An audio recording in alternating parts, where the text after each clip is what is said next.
Karyawan dan perusahaan memiliki hubungan yang saling membutuhkan untuk mencapai tujuan. Karyawan membutuhkan perusahaan sebagai tempat untuk berkontribusi dalam menghasilkan karya serta memperoleh pendapatan untuk kelangsungan hidup yang lebih berkualitas.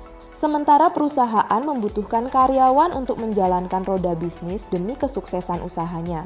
Peran karyawan sangat penting untuk mewujudkan tujuan perusahaan di berbagai skala. Namun seringkali kondisi karyawan dipengaruhi oleh pikiran, perasaan, dan keinginan tertentu yang menghambat kinerjanya. Jika kondisi ini tidak direspon dengan cara yang benar, maka perusahaan akan mengalami kerugian.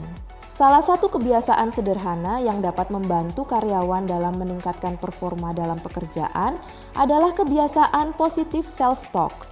Buku Positive Self-Talk, karya Abdul Haris, Nevi Darmayanti, dan Ferry Effendi dapat dijadikan panduan oleh berbagai kalangan, terutama karyawan, guna meningkatkan motivasi dalam diri untuk kualitas kerja dan hidup yang lebih baik. Di dalam buku ini, para penulis mengambil contoh profesi karyawan pemasar kartu kredit dan tantangan pekerjaannya yang dikaitkan dengan positive self-talk sebagai solusi sederhana untuk membantu menyelesaikan berbagai masalah terkait pekerjaan. Target dari perusahaan merupakan salah satu tantangan kerja yang harus dihadapi oleh pemasar kartu kredit setiap harinya. Jika target ini dapat dipenuhi, maka karyawan akan mendapatkan rasa puas atau yang disebut dengan kepuasan kerja. Namun, kepuasan kerja akan menjadi masalah ketika karyawan tidak dapat mencapai target yang ditentukan. Penerapan positif self-talk dalam kehidupan sehari-hari dapat membantu para karyawan agar bisa mengatur pikiran lebih positif sehingga akan menghasilkan output berupa tindakan yang positif pula dalam merespon berbagai tantangan pekerjaan.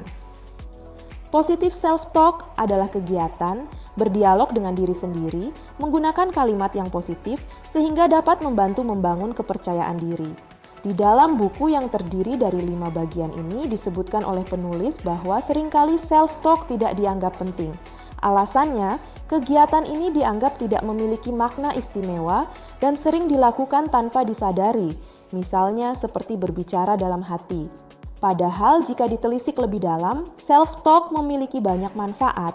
Di antaranya dapat dijadikan media untuk menyalurkan emosi, mengenal dan menerima kondisi diri sendiri, mengembangkan potensi yang dimiliki, dan kaitannya dengan pemasar kartu kredit dapat membantu untuk pengambilan keputusan yang tepat, serta memengaruhi orang dengan cara yang lebih baik.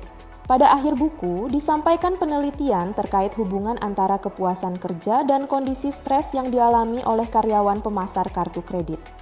Selain itu, dari hasil penelitian, disebutkan terdapat korelasi antara positif self-talk terhadap stres kerja yang dialami oleh karyawan.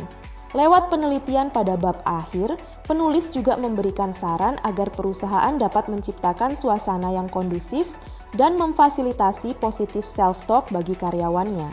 Sementara, bagi karyawan juga diharapkan dapat meningkatkan kemampuan positif self-talk dalam menyelesaikan pekerjaannya, sehingga dapat meningkatkan kinerja dalam perusahaan. Anda bisa mendapatkan buku ini di www.deepublishedstore.com atau di seluruh marketplace kami yaitu Shopee, Tokopedia, Lazada, dan Bukalapak. Selalu support channel kami dengan cara like dan subscribe. Jika video ini bermanfaat untuk Anda, jangan lupa share ke orang sekitar Anda.